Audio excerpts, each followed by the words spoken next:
ಓಂ ಶಾಂತಿ. ಉದ್ಯೋಗ ವ್ಯವಹಾರಗಳನ್ನು ಮಾಡುತ್ತಿದ್ದರೂ ಸಹ ತಮ್ಮ ಈಶ್ವರೀಯ ವಿದ್ಯಾರ್ಥಿ ಜೀವನ ಮತ್ತು ವಿದ್ಯೆಯ ನೆನಪಿಟ್ಟುಕೊಳ್ಳಿ. ಸ್ವಯಂ ಭಗವಂತನು ನಮಗೆ ಓದಿಸುತ್ತಾರೆಂಬ ನಶೆ ಇರಲಿ. ಯಾವ ಮಕ್ಕಳಿಗೆ ಜ್ಞಾನಾಮೃತವನ್ನು ಜೀರ್ಣ ಮಾಡಿಕೊಳ್ಳಲು ಬರುತ್ತದೆ ಅವರಿಗೆ ಸದಾ ಆತ್ಮೀಯ ನಶೆ ಇರುತ್ತದೆ ಮತ್ತು ಆ ನಶೆ ಆಧಾರದಿಂದ ಎಲ್ಲರ ಕಲ್ಯಾಣ ಮಾಡುತ್ತಿರುತ್ತಾರೆ. ತಂದೆಯು ನಮಗೆ ಪುನಃ ರಾಜ್ಯವನ್ನು ಪ್ರಾಪ್ತಿ ಮಾಡಿಸಲು ಹಾಗೂ ತಮೋ ಪ್ರಧಾನದಿಂದ ಸತೋ ಪ್ರಧಾನರನ್ನಾಗಿ ಮಾಡಲು ಬಂದಿದ್ದಾರೆ. ತಂದೆಯು ಹೇಳುತ್ತಾರೆ, ಮಕ್ಕಳೇ, ವಿಶ್ವದ ಮಾಲೀಕರಾಗುವುದಕ್ಕೆ ಅವಶ್ಯವಾಗಿ ಪಾರಾಗಬೇಕಾಗಿದೆ. ಎಷ್ಟು ಹೆಚ್ಚು ನೆನಪು ಮಾಡುತ್ತಾ ಇರುತ್ತೀರೋ ಅಷ್ಟು ಪವಿತ್ರರಾಗುತ್ತಾ ಹೋಗುತ್ತೀರಿ. ಭಾರತವು ಪ್ರಾಚೀನವೆಂದು ಗಾಯನವಿದೆ. ಆದ್ದರಿಂದ ಅವಶ್ಯವಾಗಿ ಭಾರತದಲ್ಲಿಯೇ ತಂದೆಯ ಅವತರಣೆ ಆಗುವುದು ಅಥವಾ ತಂದೆಯ ಜಯಂತಿಯನ್ನು ಭಾರತದಲ್ಲಿ ಆಚರಿಸುತ್ತಾರೆ. 84 ಜನ್ಮಗಳ ನಂತರ ವಿಷ್ಣುವಿನಿಂದ ಬ್ರಹ್ಮನಾಗುವುದಲ್ಲೇ, 1 ಸೆಕೆಂಡ್ನಲ್ಲಿ ಬ್ರಹ್ಮನಿಂದ ವಿಷ್ಣು ಆಗುವುದಲ್ಲೇ ಇವು ಬುದ್ಧಿಯಲ್ಲಿ ತಿಳಿದುಕೊಳ್ಳುವ ವಿಚಿತ್ರ ಮಾತುಗಳಾಗಿವೆ.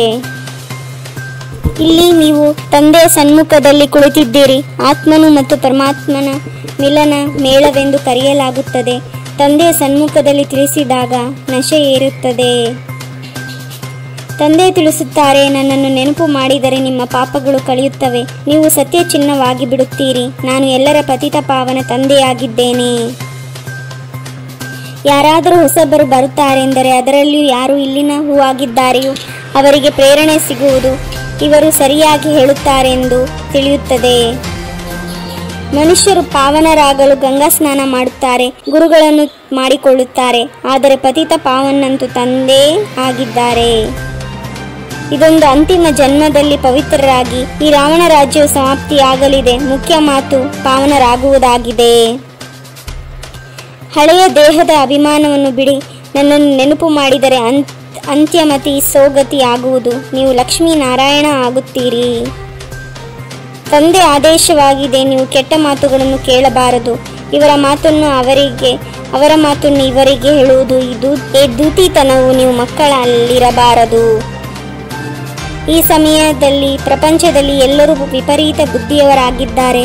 ಒಬ್ಬ ರಾಮನ ಮಾತುಗಳು ವಿನಃ ಅನ್ಯರ ಮಾತನ್ನು ತಿಳಿಸುವುದಕ್ಕೆ ದೂತನ ಎಂದು ಹೇಳಲಾಗುತ್ತದೆ. ಈ ಹಳೆಯ ದೇಹವನ್ನು ಬಿಡಬೇಕಾಗಿದೆ. ಒಬ್ಬ ತಂದೆಯನ್ನು ನೆನಪು ಮಾಡಿ. ಯಾರದು ವಿನಾಶ ಕಾಲದಲ್ಲಿ ಪ್ರೀತಿ ಬುದ್ಧಿ ಆಗಿದೆಯೋ ಅವರು ಮಹಲಿನಲ್ಲಿ ಹೋಗುತ್ತಾರೆ. ನಾನು ಎಷ್ಟು ಸಮಯ ತಂದೆಯನ್ನು ನೆನಪು ಮಾಡುತ್ತೇನೆಂದು ತಮ್ಮನ್ನು ಕೇಳಿಕೊಳ್ಳಿ. ನಾವು ಹೇಗೆ ನೆನಪಿನ ಅಗ್ನಿಯಲ್ಲಿದ್ದೇವೆ, ಆದ್ದರಿಂದ ವಿಕರ್ಮಗಳು ವಿನಾಶವಾಗುತ್ತವೆ. ಒಬ್ಬ ತಂದೆಯ ಜೊತೆ ಪ್ರೀತಿಯನ್ನಿಡಬೇಕಾಗಿದೆ. ಹಳೆಯ ದೇಹದ ಅಭಿಮಾನವನ್ನು ಬಿಟ್ಟು ಒಬ್ಬ ತಂದೆಯಿಂದ ಸ್ವಯಂ ಅನ್ನು ಪಾವನ ಮಾಡಿಕೊಳ್ಳಬೇಕಾಗಿದೆ. ಒಬ್ಬರ ಮಾತನ್ನು ಇನ್ನೊಬ್ಬರಿಗೆ ಹೇಳುವುದು, ಪರಚಿಂತನೆ ಮಾಡುವುದು ಚಾಡಿಕೋರತನವಾಗಿದೆ. ಇದನ್ನು ಬಿಡಬೇಕಾಗಿದೆ. ಅಳವಡಿಸಿಕೊಳ್ಳುವ ಶಕ್ತಿಯ ಮೂಲಕ ತಪ್ಪನ್ನು ಸಹ ಸರಿಯಾಗಿ ಮಾಡುವಂತಹ ವಿಶ್ವ ಪರಿವರ್ತಕ ಭವ. ಅನ್ಯರ ತಪ್ಪುಗಳನ್ನು ನೋಡುತ್ತಾ ಸ್ವಯಂ ತಪ್ಪನ್ನು ಮಾಡಬೇಡಿ. ಒಂದು ವೇಳೆ ಯಾರಾದರೂ ತಪ್ಪನ್ನು ಮಾಡಿದರೆ ನಾವು ಸರಿಯಾಗಿರಬೇಕು. ಅವರ ಸಂಘದ ಪ್ರಭಾವದಲ್ಲಿ ಬರಬಾರದು. ಬೇರೆಯವರ ತಪ್ಪನ್ನು ಗುರುತಿಸುವ ಬದಲು ಅದನ್ನು ಸಹಯೋಗವನ್ನಾಗಿ ಗುರುತಿಸಿ ಅರ್ಥಾತ್ ಸಹಯೋಗದಿಂದ ತುಂಬಿಬಿಡಿ. ಆಗ ವಿಶ್ವ ಪರಿವರ್ತನೆಯು ಕಾರ್ಯ ಸಹಜವಾಗಿ ಬಿಡುವುದು. ನಿರಂತರ ಯೋಗಿ ಆಗಬೇಕಾದರೆ ಹದ್ದಿನ ನಾನು ಮತ್ತು ನನ್ನತನವನ್ನು ಬೇಹದ್ದಿನಲ್ಲಿ ಪರಿವರ್ತನೆ ಮಾಡಿಕೊಳ್ಳಿ. ಕೇವಲ ಬ್ರಹ್ಮಚಾರಿಯಾಗುವುದು ಪವಿತ್ರತೆಯಲ್ಲ, ಆದರೆ ಬ್ರಹ್ಮಚಾರಿಯ ಜೊತೆ ತಂದೆಯ ಪ್ರತಿ ಕರ್ಮ ರೂಪಿ ಹೆಜ್ಜೆ ಇಡುವಂತಹ ಬ್ರಹ್ಮಚಾರಿಯಾಗಿ. ಓಂ ಶಾಂತಿ. 21 ಜನ್ಮಕ್ಕಾಗಿ 21 ಪರಮಾತ್ಮನ ಮಹಾವಾಕ್ಯವನ್ನು ಆಲಿಸಿ ತಮ್ಮದೇ ಆದಂಥ ಈ ಚಾನೆಲ್ಗೆ ಲೈಕ್ ಮಾಡಿ, ಶೇರ್ ಮಾಡಿ, ಸಬ್ಸ್ಕ್ರೈಬ್ ಆಗೋದನ್ನು ಮರೆಯಬೇಡಿ. ಓಂ ಶಾಂತಿ.